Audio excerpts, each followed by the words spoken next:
And apologies to people who aren't here because I forgot to start recording. So when we look at J, mechanism shown below.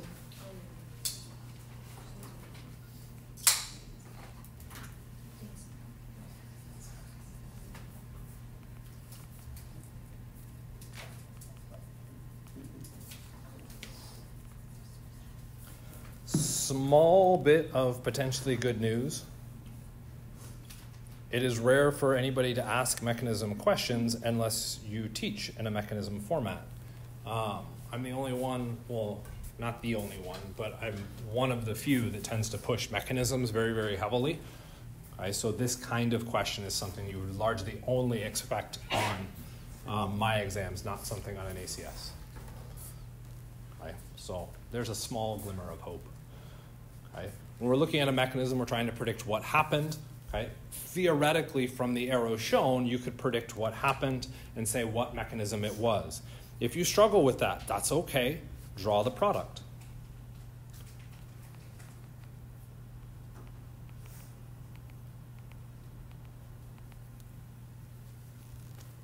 What happened?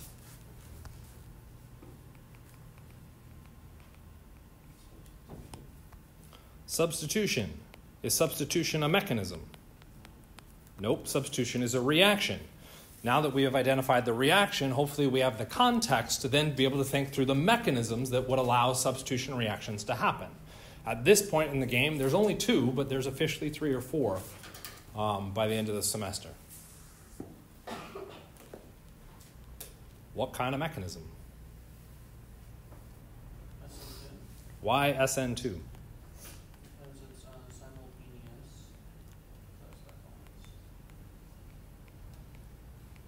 However you spell bimolecular.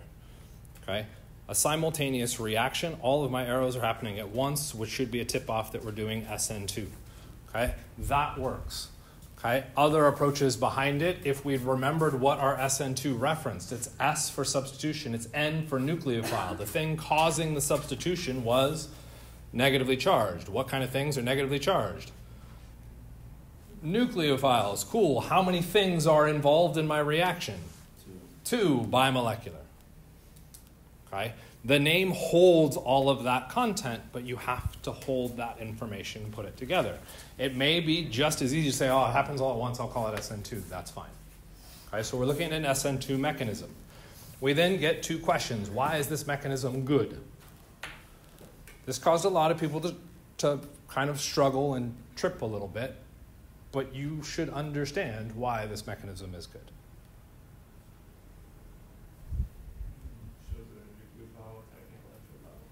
You got a nucleophile attacking an electrophile. You mean you have a negative attacking a positive? Yeah. Okay. When you exceed the octet, the leaving group leaves. Like, okay. You had an atom leave. You didn't break octets. Those are good things. Okay. So that's why the mechanism is good. Okay. Why is the mechanism bad?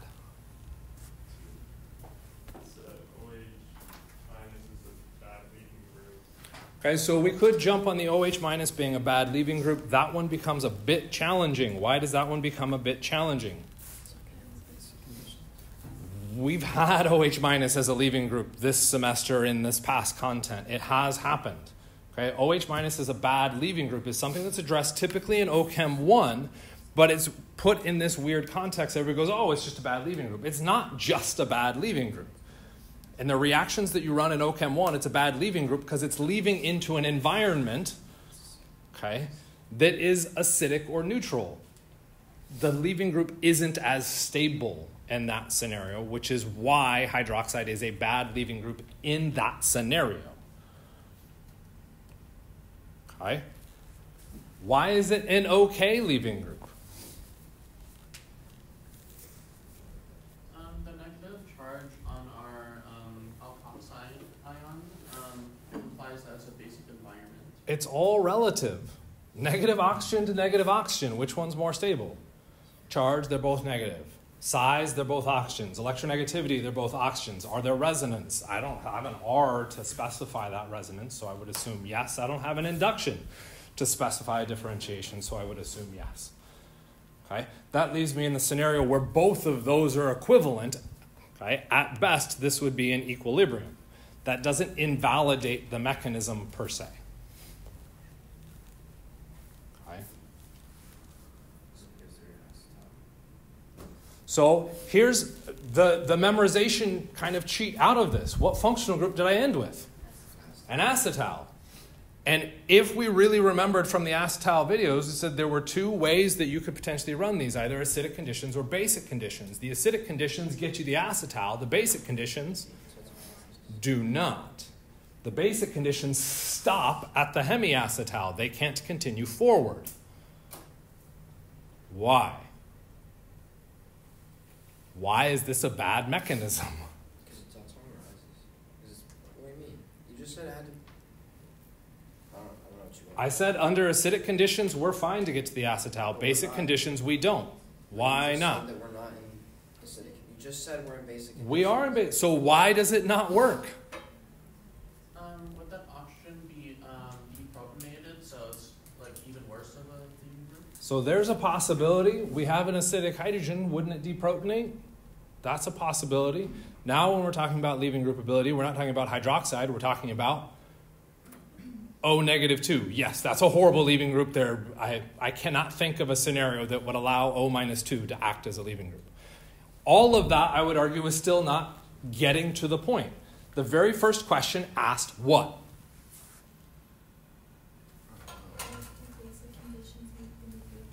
What was the very first question for this? What is the mechanism? SN2. What kind of substrate do you want for an SN2 mechanism? Primary or secondary? Why? Steric hindrance.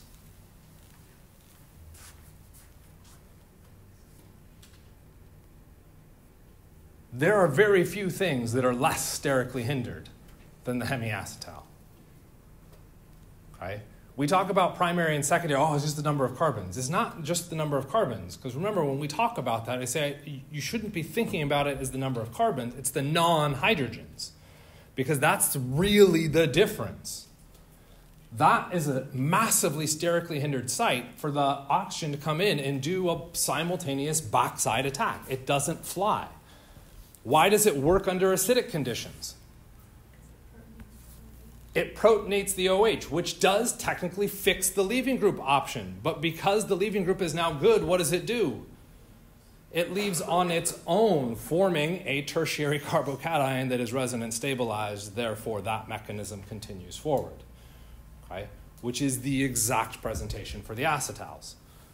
Okay? So there was an out just to say, well, acetals don't form under basic conditions. Okay? A couple people put that down, and I almost was like, no, I can't give any credit. And I was like, well, you at least acknowledged that you saw the content. You couldn't remember the explanation behind the content. Kind of, sort of?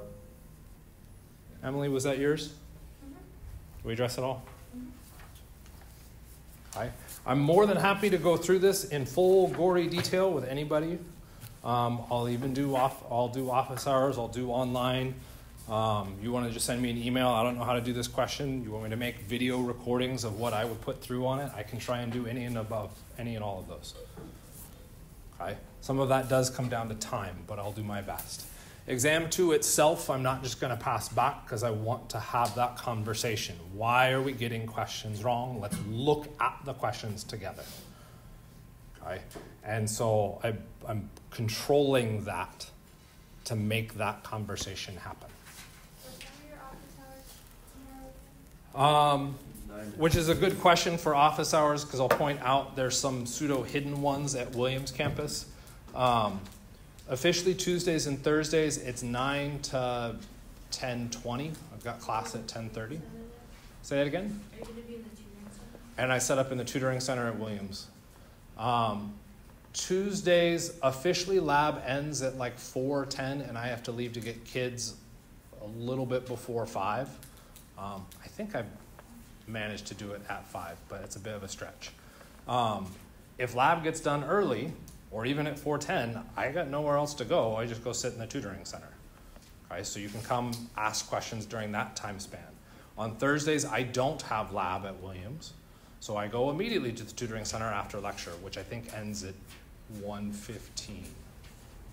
Okay? But I'm slow, so I'll probably be there at 1:30, and then again leaving 4:45 to 5 range. Okay? Those hours were very kind of unexpected, and I expected to be doing a bunch of other. Make sense? Okay. Aiden, I know you said you had questions. Yeah, I remember most of them. I don't remember the numbers. You don't remember which questions? Yeah, it's really Strong nukes. And then also for the record, just so you know, you are allowed to keep the retake. Do whatever you want to that. I would highly recommend you study from it. There are definitely important questions on there. Where'd you go, Mr. George? There you are. So, ones you didn't attempt? Yeah, well, I did attempt to I wrote stuff down. Oh, you just didn't enter it. This one I didn't know. I only got one problem. It says yeah, this is a commonly missed question for this. And I'll talk through kind of the big reason why they're asking it. So first and foremost, the big reason behind it is that this is a classification test. Okay? It is very commonly used to identify the presence in an unknown compound. So if I didn't know that, and I ran this reaction, and I saw a yellow precipitate. So if I see a yellow precipitate when I mix my unknown compound with sodium hydroxide and iodine, I know that what I started with was a methyl ketone. Okay? Technically, it could also be, acetaldehyde, but that's such a narrow classification that generally isn't what's being referenced. Okay? So if that's what it's testing for, that's because there has to be something special about the methyl ketone.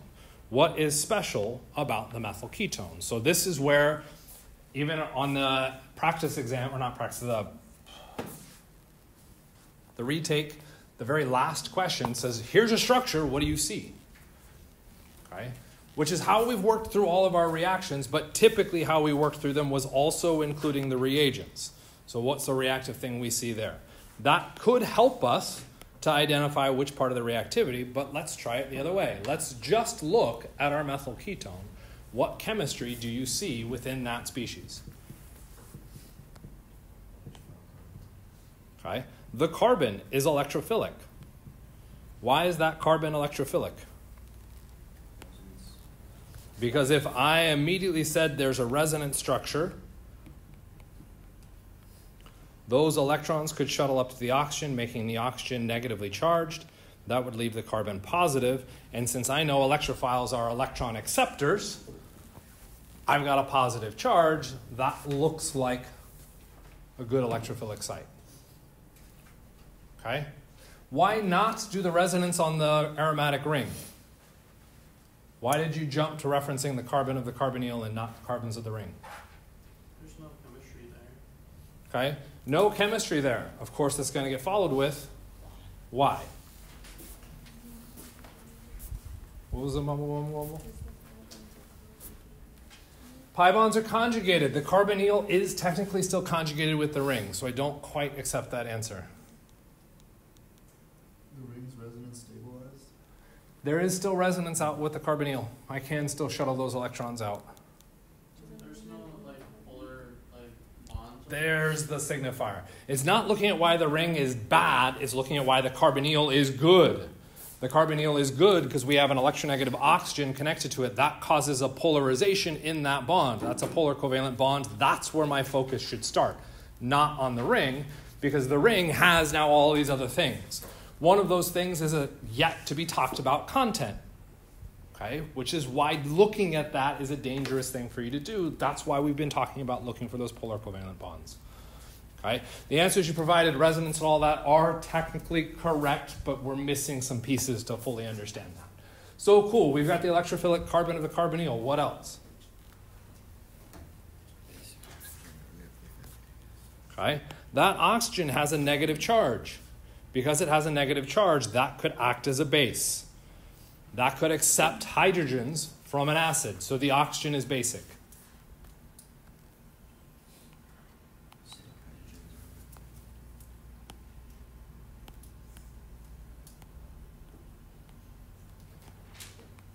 Those hydrogens are acidic. Why are those hydrogens acidic?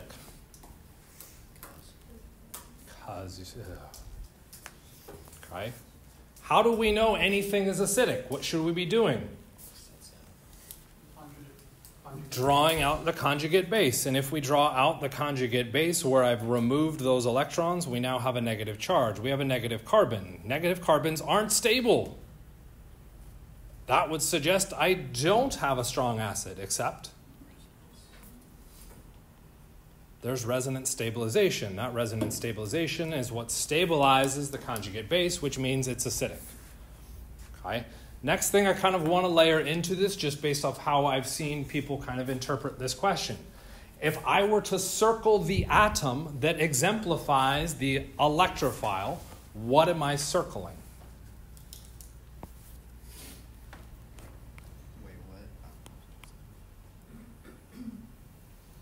So there's my starting structure. We'll do some other kind of coding stuff out here. Not coding. Yeah, coding. Color coding.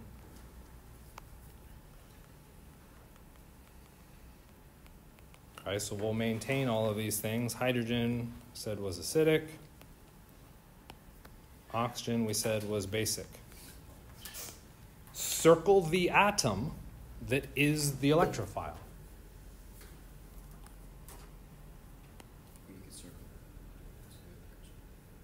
Which atom is the electrophile? What carbon? That's the atom that's the electrophile. What atom is basic? The oxygen. So I would circle the oxygen because the oxygen is basic. What atom is acidic?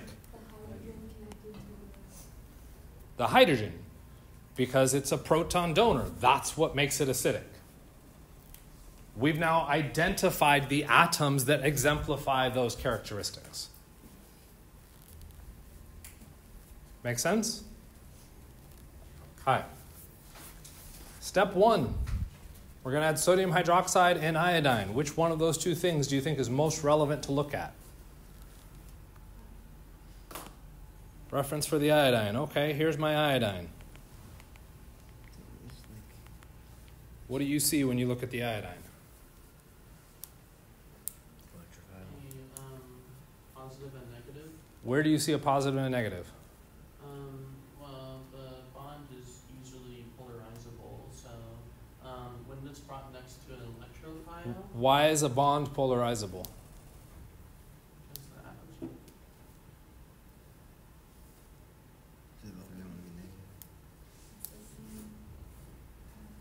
It's the same atom. Okay, so why are bonds polarizable? So we've used this word. I don't hear an explanation for why it's polarizable. So how do you know it's a weak bond? What kind of bond is that?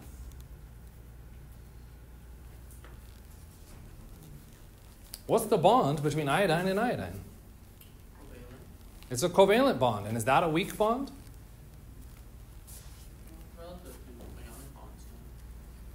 Relative to all bonds, the covalent bond is the strongest bond. So you're telling me that bond should break up in this weird pattern where I get positives and negatives, and it's the strongest bond. Why did the carbon-oxygen bond polarize? Because there was a difference in electronegativity. You get a dipole, like effect if it approaches. So the iodine becomes reactive if I bring in something else. Is that saying iodine is reactive? No, we're talking about something else coming in and reacting to cause it to be reactive.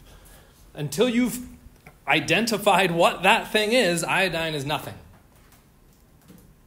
It's the electrophile, right? Is it an electrophile? Yes, when brought near a nucleophile, which should scream problems at you, because what have we identified so far? An electrophile, an acid, and a base. None of those say nucleophile, and that's what we needed to react with that electrophilic iodine. We don't have that yet. Okay? So those people saying iodine may have already projected out, which is okay, but not everybody's projecting out those initial steps. What's the most reactive thing we should be looking at when we look at sodium hydroxide and iodine? Sodium hydroxide. Why should sodium hydroxide be my primary focus? I have what kind of bond between the sodium and the hydroxide? An ionic bond. And what do the ionic bonds do? They split up into the ions, and I get sodium ion and I get hydroxide ion. What can I do with the sodium ion? I can effectively completely ignore it, erase it, and I've got hydroxide. What's the most reactive thing in solution? Hydroxide. Why? It's charged right at the top of the list. You can go through and say, well, iodine is big, it does these things. It does those things when it's forced into those situations. You haven't forced it into those situations yet. Okay?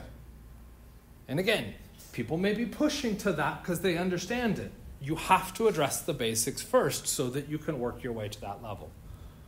Okay? So cool. What do you think I should keep my focus on now?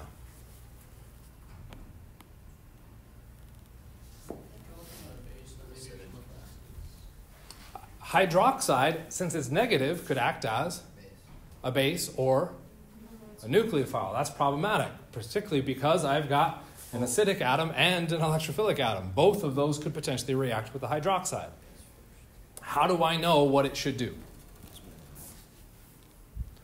Okay, and I would argue it's not quite memorization. Okay, what it was is I tried it and it didn't work. Okay? And by trying it enough times and recognizing that it doesn't work, right, that it doesn't take me anywhere, I now know that I shouldn't be trying that on an exam. Right? What does the hydroxide act as? A base.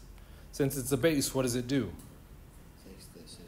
It takes the acidic hydrogen. If we've identified the chemistry of our structure, we now know potentially where things can react, and we can start to make those predictions. Okay? That shuttles our electrons onto our carbon. Okay? Officially, resonance stabilization. Negative, and we could show all the resonance. Okay? Do I care about the resonance? No, why not?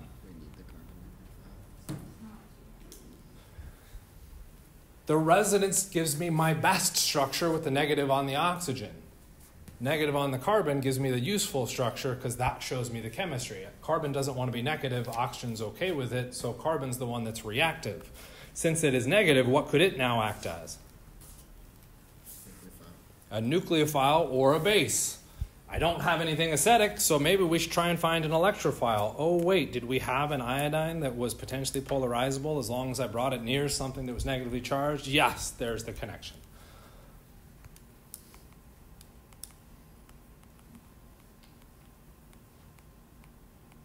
Does that make the other hydrogen? Do I still have alpha hydrogens? Yes. Now ask your question. Would that make those hydrogens more acidic? Why are those hydrogens more acidic than what?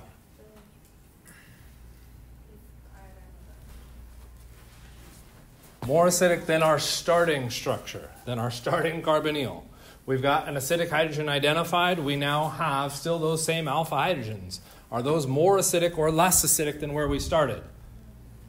More. Good answer. Why?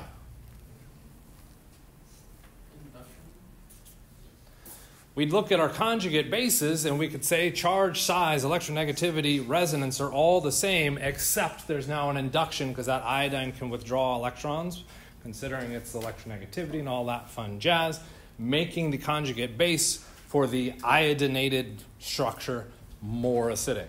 Since it is more acidic, what does it do?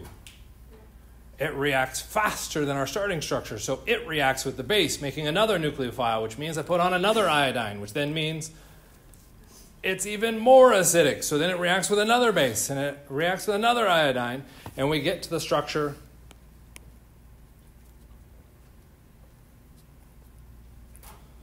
all the way back here.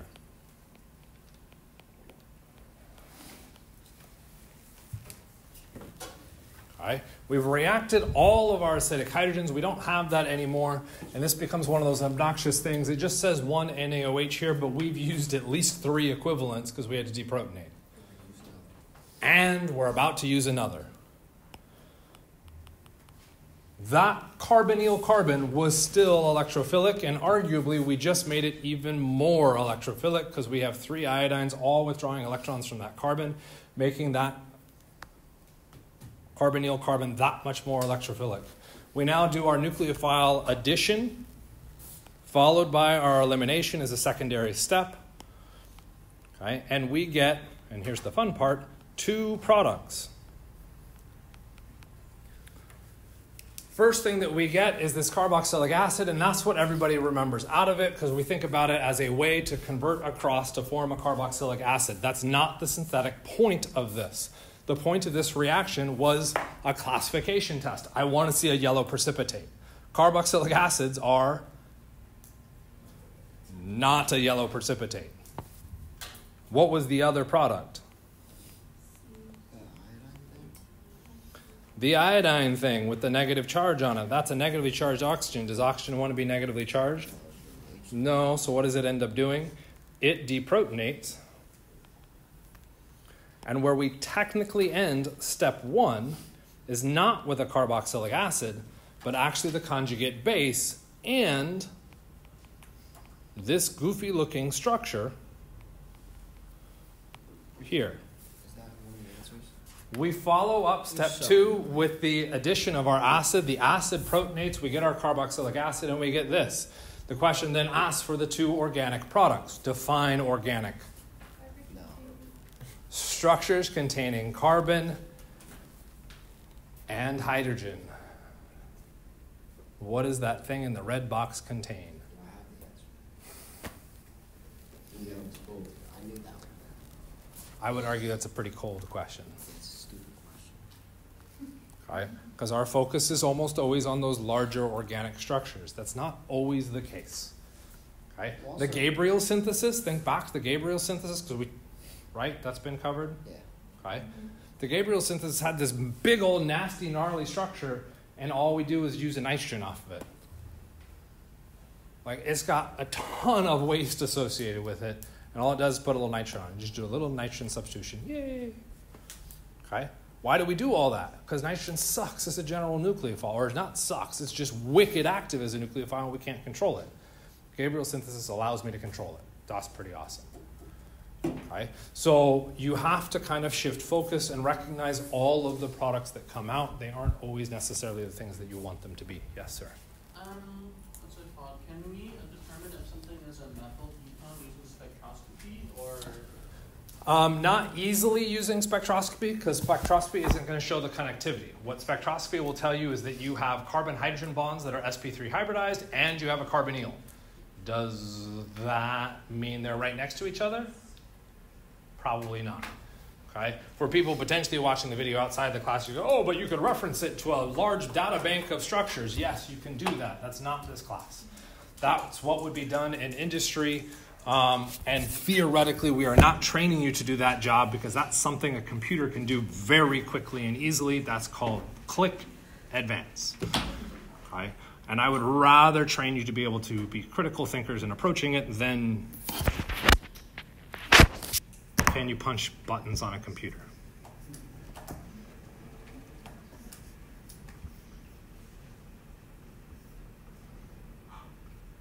Did the how form you want 7? Yeah.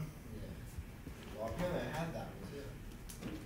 I wrote the whole mechanism, so I have that answer, but Mr. Harlock almost never wants the extra stuff. For each sequence.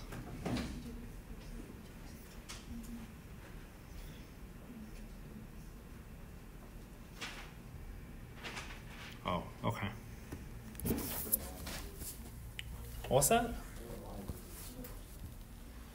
Well, this one's got a lot of reagents in it and multiple kind of parts stacked with each of those reagents, so it can be kind of obnoxious for that. PBr3. This is going to come down pretty much strictly to memorization. Well, you could look at mechanisms. It's not going to be fun. Wittig uses phosphorus. Yes. This is not a Wittig. That is a substitution for OH to bromine. Converts OHs to bromines. So step 1, we switch out the OH. Let's make sure I don't lose a carbon. And we make it a bromine. Okay? Processing through that, if you really, really were stuck, this would be a system where you could draw out your Lewis structure and be like, yes, there's a lone pair on that phosphorus because that acts as a nucleophile. More than likely not, because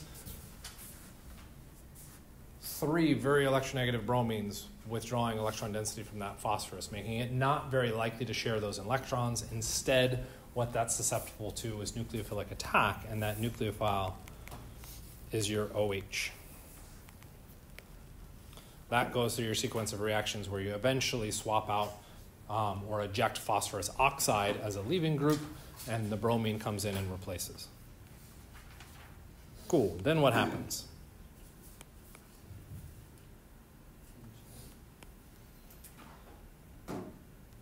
THF is dangerous to go through and say. THF is ultimately just the solvent. Okay? So if you've memorized kind of THF, that could be a bit of a misleading scenario. Where you would ideally look at is the magnesium, and probably the most important part is that little thing in the upper right-hand corner next to the magnesium. What does that mean? It's solid magnesium. What does that mean? Metal. It's magnesium metal. What does that mean? This is effectively our Grignard reagent. That magnesium wants to become positively charged by offloading those electrons. Where does it offload those electrons? Takes one of those electrons, shares them with the bromine. This is a horrible mechanism. It takes the other electron and shares it with the carbon, so that the net result is that it inserts itself into that bond. We get the magnesium with our bromine. What did we just make? We made a Grignard. We have effectively a negative carbon with our Grignard. It then says dilute H3O+. It's actually a bit misleading. You say, oh, I've made the Grignard, and now I just add acid. Wouldn't I just put a hydrogen on it? Sort of.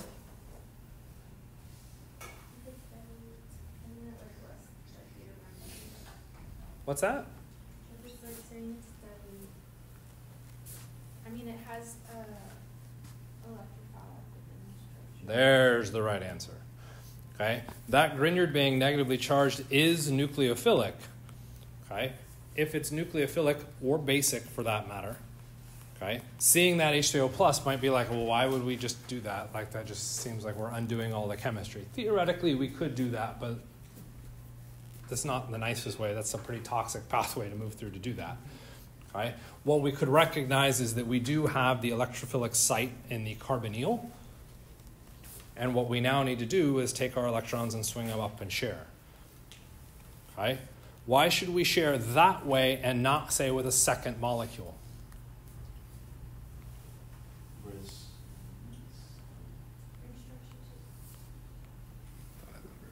We're forming a 5-membered ring.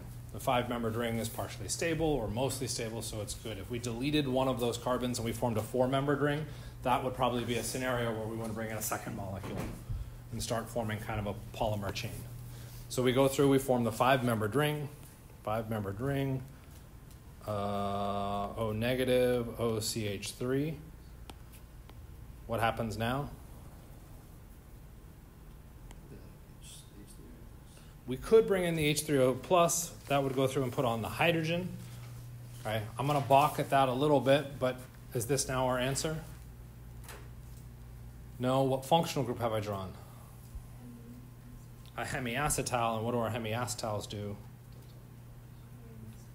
Yeah, they revert back to the carbonyls. Okay? Technically, what happens with our Grignard is we don't actually form the hemiacetal. what happens is those electrons come back down, and we kick out our oxygen OCH3 as a leaving group. What's the point of the dilute H3O plus? It's to stabilize the OCH3, which is kind of misleading because that's probably not what they want you to draw. The only thing they want you to draw is that guy.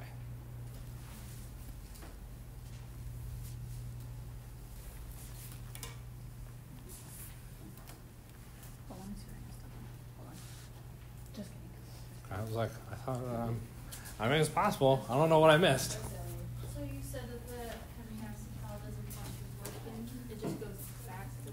I would argue you shouldn't even be looking at the hemiacetal because the electrons from our oxygen can come back down. We've got a carbon with 2 electronegative elements. Is there a way to stabilize it? We can reform the pi bond by kicking out the carbonyl ester. Out of curiosity, if this was like 4 carbons instead of 9 and formed the polymer, would it kick out the OCH when it formed that polymer? Yes. It would still kick out the OCH3. I don't, as I think through it, I don't think it's actually going to polymerize too much because it's going to dead end pretty quickly. Because the Grignard would come through attack. You'd still have the Grignard tail out one end and you'd have the aldehyde out the other, but the aldehyde would then react. It might actually form a polymer. It might actually fully polymerize. Would be a complex looking one, but it could potentially do that. With that, we're officially done. So I'm going to stop it. Yeah.